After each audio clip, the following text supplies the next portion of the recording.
रोज एक नई कहानी देखने के लिए चैनल को सब्सक्राइब करें और बेल आइकन दबाना ना भूलें। मीनल नींद में रसोई में खड़ी होकर खाना बना रही थी। तभी उसका पति विनेश टाई बांधते हुए किचन में आता है तो मीनल को नींद में नाश्ता बनाते देखकर उस पर पानी की छींटे मारता है। तभी मीनल अचानक से आंखें खोल कर कहती है, हाँ बन गया, बस खाना बन गया। अरे पहले ढंग से जाग तो जाओ, फिर नाश्ता बनाना। पता चले नींद में खाने का सत्यानाश कर दिया। हाँ तो क्या करूँ, एक तो मुझे आदत नहीं है जल्दी उठने की, ऊपर से भोला 5 बजे फोन करके कहता है मालकिन आज हम काम पर नहीं आएंगे। हाँ तो अच्छा है ना, टाइम पर बता दिया। अरे यही बात कल बता देता तो ज्यादा अच्छा रहता ना, कम से कम मेरे दिमाग में तो रहता कि आज सब कुछ काम मुझे ही करना है। अभी बातें छोड़ो और टाई बांध दो, बहुत देर से कोशिश कर रहा हूँ, बंद ही नहीं रही। तभी मीनल काम छोड़कर उसकी टाई बांधने लगती है। उसी वक्त उसका फोन बजता है और वो जल्दी जल्दी में टाई को झट से विनेश के गले तक टाइट करके फोन उठाने के लिए भागती है तो विनेश टाई को ढीली करते हुए कहता है, ये किसी दिन अपने पति की जान लेगी। वैसे तो मीनल का नौकर भोला बहुत ही कम छुट्टी करता, लेकिन जब छुट्टी करता तो मीनल को वो दिन घर के काम करने की वजह से भारी सा लगता। वो खुद के साथ विनेश को भी दुखी करके रखती थी। आज का दिन तो मीनल जैसे तैसे काट लेती है।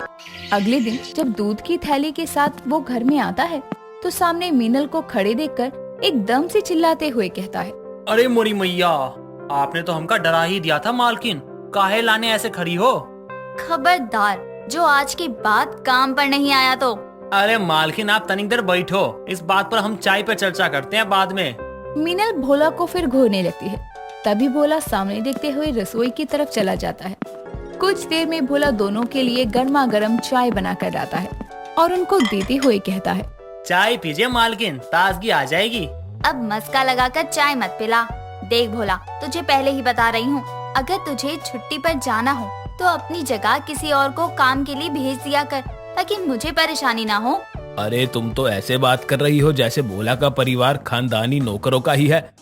अरे वो भी इंसान है, छुट्टी तो लेगा ही अपनी जगह काम करने के लिए। अब वो किसको पकड़ कर लाए।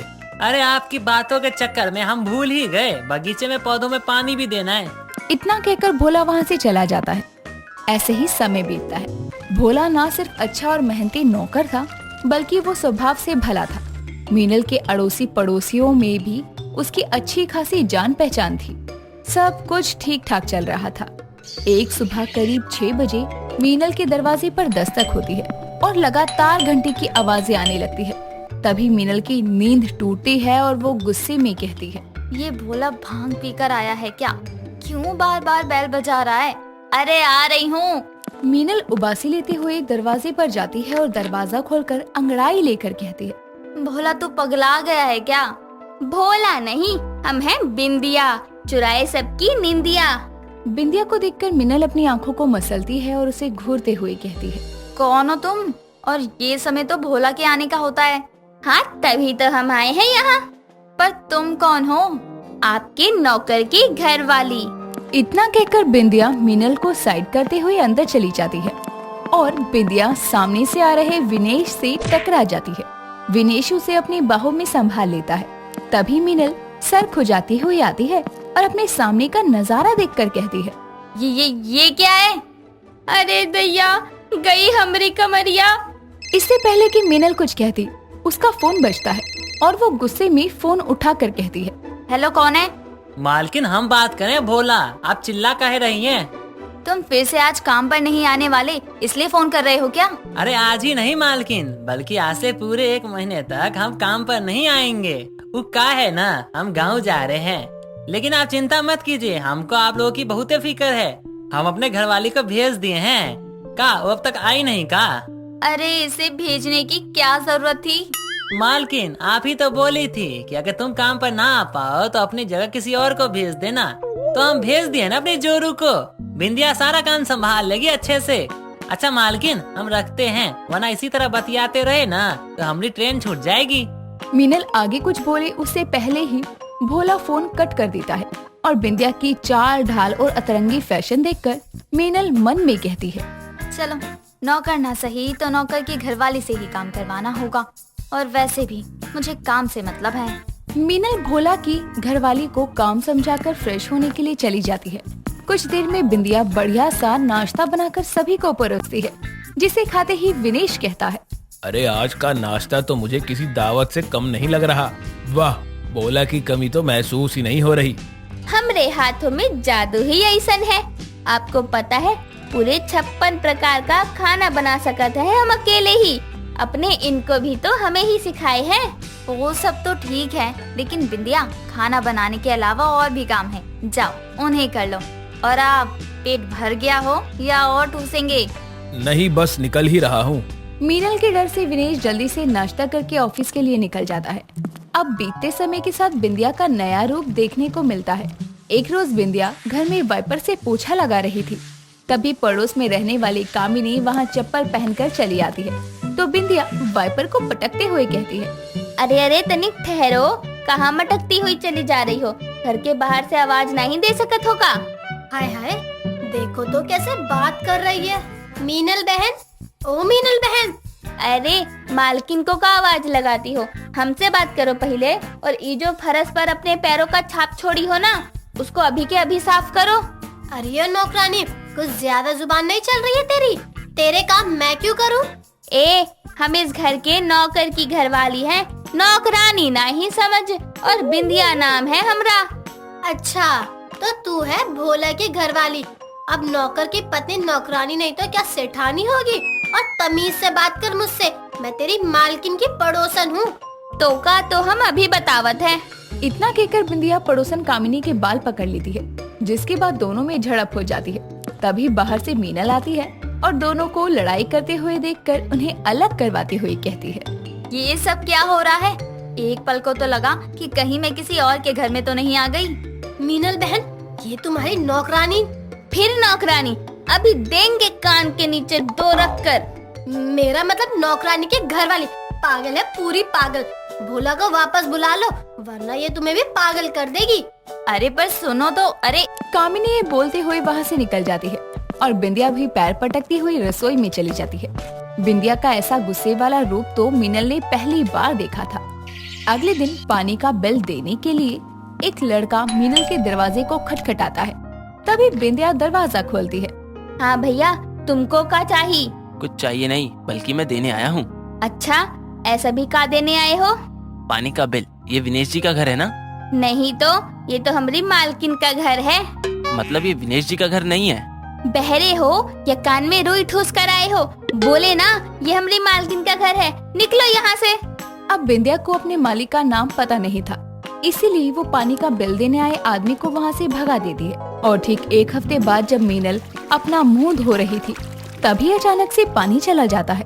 तो मीनल कहती है, पानी को क्या हो गया? अचानक बंद क्यों हो गया?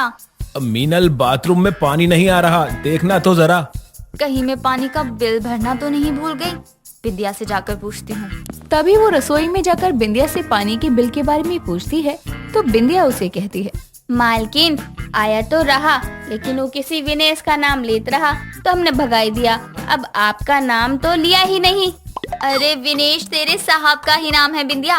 अब समझ आया कि पानी की सप्लाई क्यों रुक गई। अब इसमें हमारी क्या गलती? आपने तो हमको कभी साहब का नाम बताया नहीं।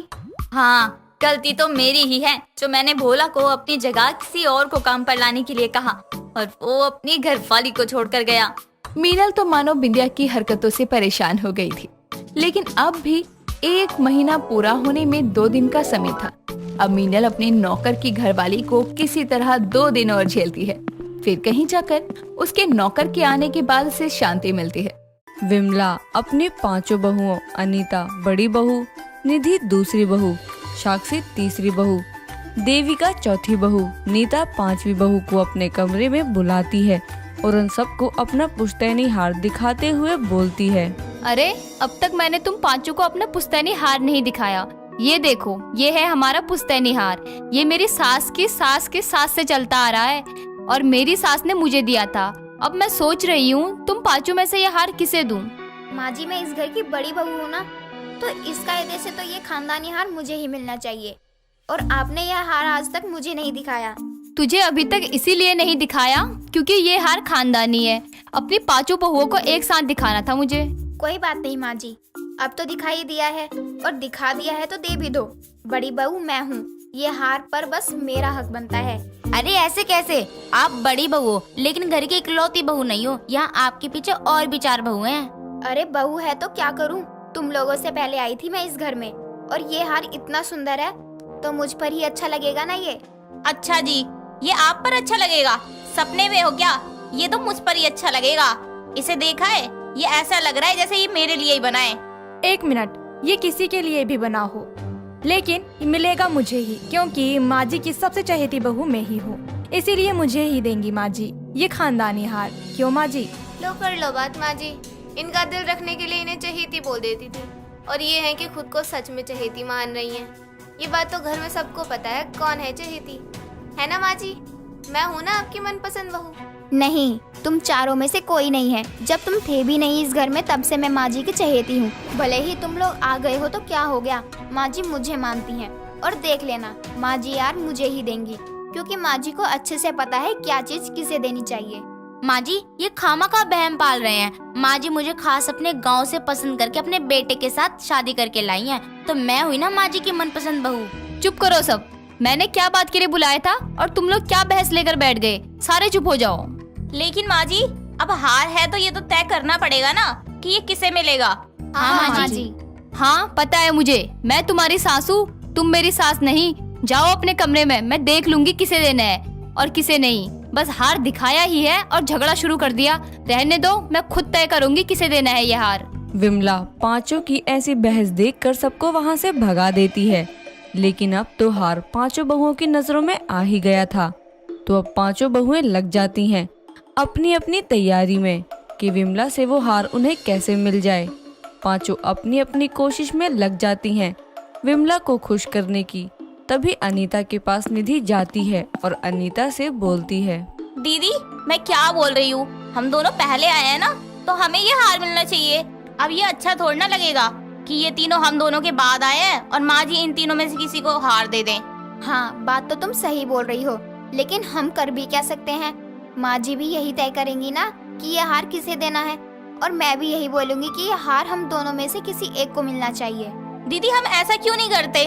माँ जी के सामने हम अपने आप को बहुत अच्छा दिखाते हैं ताकि माँ जी हम दोनों में से ही किसी को हार दे दें।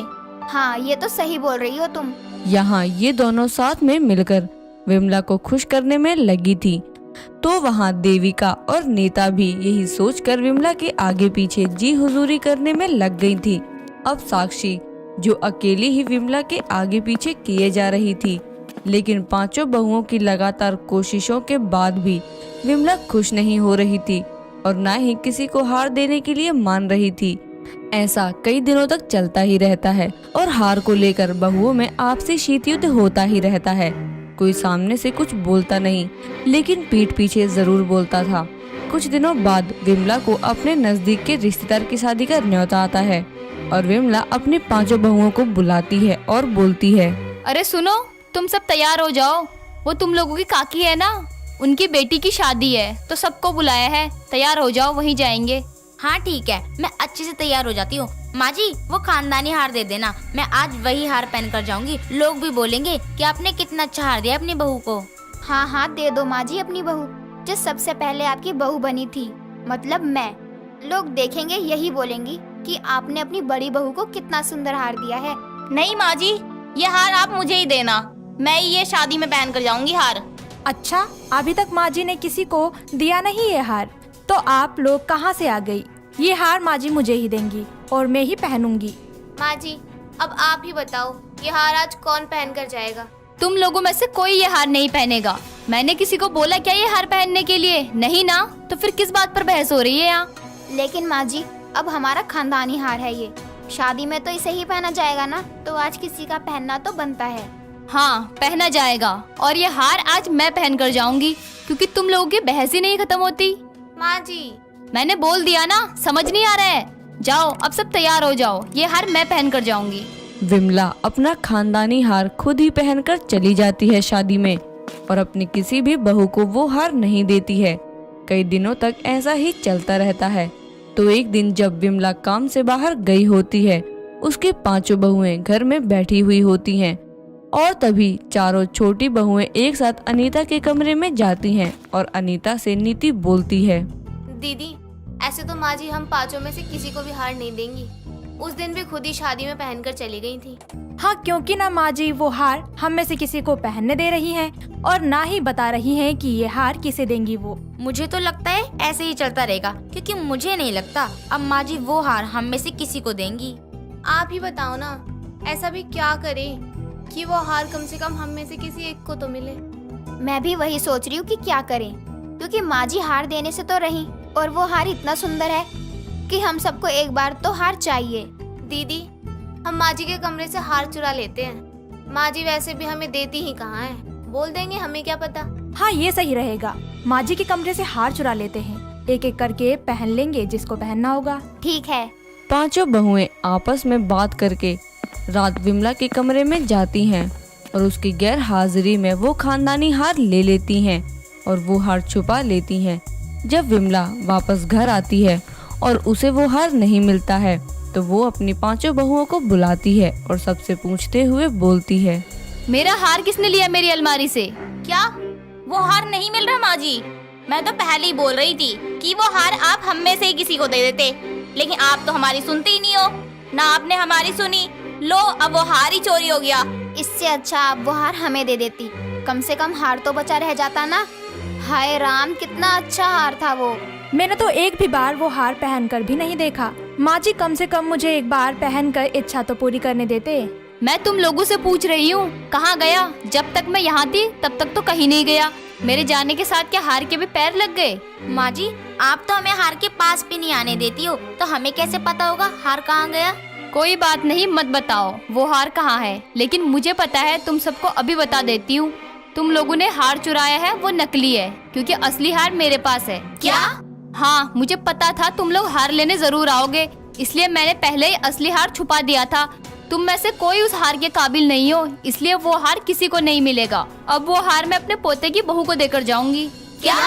विमला वो हार छुपा देती है और जिस हार की आस में पांचों बहुएं लगी थीं, वो हार हाथ से आकर भी नहीं मिलता है और उस हार को पाने का सपना ही रह जाता है पांचों बहुओं का। और अब पांचों बहुएं हार की आस में ही रह जाती हैं। दोस्तों, अगर आपको ये कहानी पसंद आई तो इसे लाइक करें, शेयर करें और कमेंट करके बताएं कि कहानी में आपको सबसे अच्छा क्या लगा।